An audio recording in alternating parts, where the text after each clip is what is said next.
பலன் தரும் அப்படிங்கிறத நம்ம விரிவாக பார்க்கலாங்க. மே மாதம் 1ஆம் தேதி பார்த்தீங்க அப்படின்னா குரு பகவான் மேச ராசியிலிருந்து ரிஷப ராசிக்கு சஞ்சாரம் ஆகிறார்.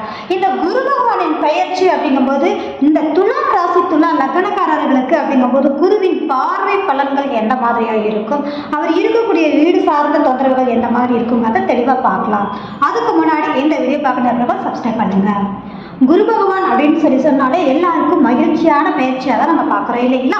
இந்த குரு பகவான் இந்த ராசி லக்னக்காரர்களுக்கு தைரிய வீரிய ஸ்தானாதிபதி மற்றும் ருணரோக சத்ரு ஸ்தானாதிபதியாக இருக்கிறாரு. இப்போ அட்டம ஸ்தானத்திற்கு சஞ்சாரம் ஆகக்கூடிய இந்த குரு பகவான் அப்படிங்கும் போது பார்த்தீங்க அப்படின்னா அவருடைய சிறப்பு பார்வைகள் அயன சயன ஸ்தானத்தையும் குடும்ப ஸ்தானத்தையும் சுகஸ்தானத்தையும் பார்வை செய்கிறாரு. அப்போ இந்த காலகட்டங்கள் அப்படிங்கும் போது பார்த்தீங்கன்னா வெளிநாடு வெளி ஊர் இது மாதிரி விஷயத்துக்கு வேலை ரீதியான பயணம் சம்பந்தப்பட்ட விஷயங்கள் முக்கிய முடிவெடுக்கக்கூடிய தன்மைகள் கண்டிப்பாக உருவாகும். ஆனாலும் ஒரு முறை அது பிரேக் ஆகி 2வது முறை தான் சாதகமாக மாறக்கூடிய சூழல் இருக்குது அப்படின்ற ஒரு விஷயம். ஏற்கனவே வெளிநாட்டில் இருக்கக்கூடியவங்களா இருக்காங்க அப்படின்னா கொஞ்சம் கவனமாக இருக்கக்கூடிய ஒரு காலகட்டம் அப்படின்னு சொல்லலாம். 2வது எதிர்பாராத தன லாபம் யோகம் கண்டிப்பாக உண்டு அப்படின்றது தான். இதுவரை தூக்கம் சார்ந்த விஷயத்தில் இருக்கக்கூடிய தொந்தரவுகள் கேது பகவான் அங்கே இருந்து குரு பார்வை பெறும்போது இந்த காலகட்டங்கள் நல்ல நிம்மதியான தூக்கம் கிடைக்கும். 2வது பார்த்தீங்க அப்படின்னா வேலை சார்ந்த விஷயங்கள் அப்படிங்கும்போது பார்த்தீங்கன்னா அதன் ரீதியான வேலை பழு ரீதியாகவும் மன உளைச்சலாகவும் உங்களை தன்னைத்தானே வருத்திக்கக்கூடிய சூழலில் இருந்து விடுபடக்கூடிய ஒரு சூழல் அப்படின்னே சொல்லலாம். முதலீடு சொத்துக்கள் சார்ந்த விஷயங்கள் உருவாவதற்கான வாய்ப்புகள் கட்டாயம் உண்டு அப்படின்றது தான். இந்த காலகட்டங்கள் அப்படிங்கும்போது உங்களுக்கு தேவையான விஷயத்தில் மட்டும் நீங்கள் தலையிட்டாலே போதும். மற்றவங்களுக்கு அப்படிங்கும்போது பார்த்தீங்கன்னா சரிவர கவனமாக செயல்படணும், இல்லைன்னா அலைச்சல் மட்டும்தான் மிச்சமாக இருக்கும் மன உளைச்சலோட அப்படின்ற விஷயம் தான். குடும்ப ரீதியான விஷயங்கள்ல விட்டு போன உறவுகள் சேரக்கூடிய தன்மை, வருமான ரீதியான விஷயத்துக்கு நல்ல ஒரு மாற்றத்தை கொடுக்கக்கூடிய தன்மைகள் உண்டு. அட்டமத்தில் இருந்தாலும் தனஸ்தானத்தை பார்வை செய்யறதுனால கட்டாயம் வருமானத்தில் எந்த குறைபாடும் வைக்காது அப்படின்ற ஒரு விஷயம் தான். குடும்பத்தில் சுப நிகழ்வுகள் சார்ந்த விஷயங்கள் சுப விரயம் சார்ந்த விஷயங்கள் கட்டாயம் உண்டு அப்படின்றது தான். ஒரு குழந்தை பாக்கியமாக இருந்தாலும் சரி, திருமணத்துக்காக காத்துட்டு இருக்கக்கூடியவங்களுக்காக இருந்தாலும் சரி, இந்த காலகட்டங்கள் நிறைவேறக்கூடிய ஒரு கால சூழ்நிலையில் இருக்கும். காலச்சக்கர ராசிக்கு அது 8வது வீடாக இருக்கிறதுனால சிறு மன கஷ்டத்தோடு தான் இது நடக்கும் அப்படிங்கிறதையும் நம்ம பதிவு பண்ணலாம். 2வது ஒரு விஷயம் அப்படின்னு சொல்லி பார்த்தீங்கன்னா கொடுக்கல் வாங்கல் சார்ந்த விஷயத்துல புதிதாக நீங்கள் கொடுக்கல் வாங்கல் செய்றீங்க அப்படின்னா ரொம்ப ஜாக்கிரதையாக இருங்க. ஏற்கனவே கொடுத்த இடத்துல அப்படிங்கும் போது கொஞ்சம் வாங்குறதுல மன கசப்புகள் அதிகமாகவே சந்திக்கக்கூடிய சூழல் இருக்கும். ஆனாலும் கிடைக்கக்கூடிய தன்மை அப்படிங்கும் போது நிச்சயமா இருக்கு அப்படின்ற ஒரு விஷயம் தான். 2வது நீங்க பேசக்கூடிய பேச்சுக்கள் ரீதியான விஷயத்துல கொஞ்சம் கவனமா இருங்க. எதிர்த்தன்மையை உருவாக்கும் அப்படிங்கிறதுனால விட்டு கொடுத்து போறது அப்படிங்கிறது மிக அற்புதமான ஒரு விஷயத்தை உருவாக்கும் அப்படின்ற ஒரு விஷயம் தான். சுப செலவுகள் அப்படிங்கும்போது வண்டி வாகனம் இடம் வீடு இது மாதிரி செயல்பாடுகள் சாதகத்தை கொடுக்கக்கூடிய தன்மைகள் உண்டு அப்படின்றது தான். குடும்ப உறுப்பினர்களே பங்காளி உறவுகள் ரீதியாக கொஞ்சம் பார்த்து நடக்கக்கூடிய சூழல், அவங்க ரீதியான ஒரு மன கசப்பை சந்திக்கக்கூடிய சூழல் இருக்கும் அப்படின்றது தான். இந்த காலகட்டம் அப்படிங்கும்போது கடன் உருவாகக்கூடிய சூழல் இருக்கு. அதாவது சுப கடனாக மாற்றிக்கோங்க. இல்லை ஏற்கனவே கடனில் இருக்கீங்க அப்படின்னா அது உங்களுக்கு நெருக்கடியை கொடுக்கக்கூடிய சூழல் இருக்கிறதுனால இனிமேல் செயல்படும் போது கொஞ்சம் ஜாக்கிரதையாக ஹேண்டில் பண்ணுங்க.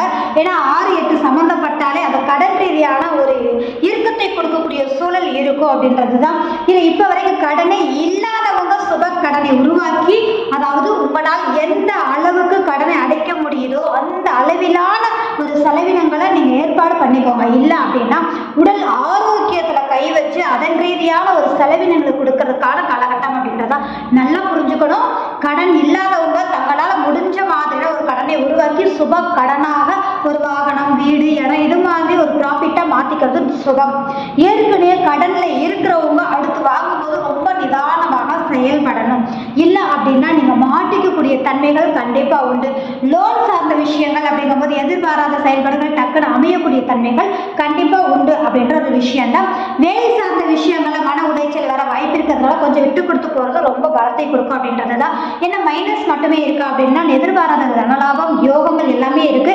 இந்த காலகட்டங்கள்ல அட்டமத்தில் போகக்கூடிய குரு பகவான் அட்டமத்தில் இருந்தாலும் கூட அவர் சிறப்பு பார்வைகள் உங்களுக்கு நற்பலன்களை தர இருக்கிறாங்க அப்படிங்கிறதுனால நீங்க செய்யக்கூடிய செயல்பாடுகள் அப்படிங்கும் போது கவனமா நிதானமாக நீங்க செயல்படும் போது அது வெற்றிகரமாக மாற்றக்கூடிய யோகங்கள் கண்டிப்பா உண்டு அப்படின்ற ஒரு விஷயம் தான். அதே மாதிரி அரசாங்கம் அரசியல் ரீதியாக இருக்கக்கூடியவங்களுக்கு பார்த்தீங்கன்னா கொஞ்சம் நிதானமாக செயல்படக்கூடிய காலகட்டங்களாக இருக்கும். அதே மாதிரி எதிர்பாராத உண்டான யோகத்தை சந்திப்பார்கள் அப்படின்ற ஒரு விஷயம். கமிஷன் கலைத்துறை சார்ந்து இருக்கக்கூடியவங்களுக்கு பார்த்தீங்க அப்படின்னா இந்த காலகட்டம் அப்படிங்கும்போது சிறுக சிறுக பணம் வருவதற்கான சூழ்நிலை உருவாக்கும். சினிமா துறையில் இருக்கக்கூடியவங்களுக்கு எதிர்பாராத டாப் மோஸ்ட் லெவலில் வளர்த்தக்கூடிய ஒரு சூழல். ஆனாலும் நான் ஏற்கனவே சொல்லிட்டு எதிர்பாராத விஷயத்தில் அப்படின்னு ஒரு எதிர்மறையோடு வளரக்கூடிய சூழல் இருக்கும். அதாவது ஒரு ட்ரெண்டுன்னு சொல்லுவோம் இல்லையா, அது நல்ல பேர் எடுத்து வர்றதுக்கும் கொஞ்சம் பரபரப்பாக கெட்ட பேர் வாங்கி பேர் வாங்குறதுக்கும் வித்தியாசம் இருக்கு இல்லையா, அந்த மாதிரி ஒரு விஷயங்கள் உருவாக வாய்ப்பு இருக்கு அப்படின்ற ஒரு விஷயம் தாங்க. அப்போ அட்டமத்தில் இருக்கக்கூடிய குரு பகவான் ஒரு கெடல் பலன்களையும் செய்வார், ஒரு நற்பலன்களையும் செய்வார். அப்படிங்கும் போது படிக்கக்கூடிய குழந்தைகளுக்கு நல்ல ஒரு மாற்றத்தை கொடுக்கக்கூடிய ஒரு சூழல் இருக்கு. தொழில் ரீதியான விஷயத்துல முதலீடு சார்ந்து நீங்க இயங்குறீங்க அப்படின்னா கொஞ்சம் உங்களுடைய ஜனன ஜாதகத்தை ஆய்வு பண்ணி பார்த்துட்டு அதுக்கப்புறம் நீங்க செயல்படும் போது உங்களுக்கு சாதகமான சூழ்நிலையை உருவாக்கக்கூடிய தன்மைகள் உண்டு அப்படின்றது தான். ஏதாவது ஒரு ரூபத்தில் கட்டாயம் பொருளாதார இன்க்ரிமெண்ட் உண்டு, சுப செலவினங்கள் உண்டு நம்ம சொல்லிட்டோம். குடும்ப உறவுகளிடையே மட்டும் கொஞ்சம் விட்டு கொடுத்து போங்க. மற்றபடி அப்படிங்கும்போது வழக்கு ரீதியாக ஏற்கனவே நீங்கள் சந்திச்சுக்கிட்டு இருக்கக்கூடியவங்களுக்கு அதன் ரீதியாக மன உளைச்சலும் தூக்கம் இல்லாமல் கெட்ட ஒரு சூழல் எல்லாம் மாறி உங்களுக்கு சாதகமான சூழ்நிலையை உருவாக்கக்கூடிய ஒரு காலகட்டத்தில் இப்போ இருக்கு அப்படின்னு நம்ம சொல்லலாம். இந்த குரு பயிற்சி அப்படின்ற ஒரு விஷயம்தான். உண்மையை சொல்லணும் அப்படின்னா அட்டமத்தில் செல்லக்கூடிய குரு பகவான் 6ஆம் அதிபதியாக இருந்து 8க்கு போறதுனால உங்களுக்கு எதிர்பாராத யோகத்தையும் கொடுக்கக்கூடிய வல்லமை உண்டு அப்படின்றது தான்.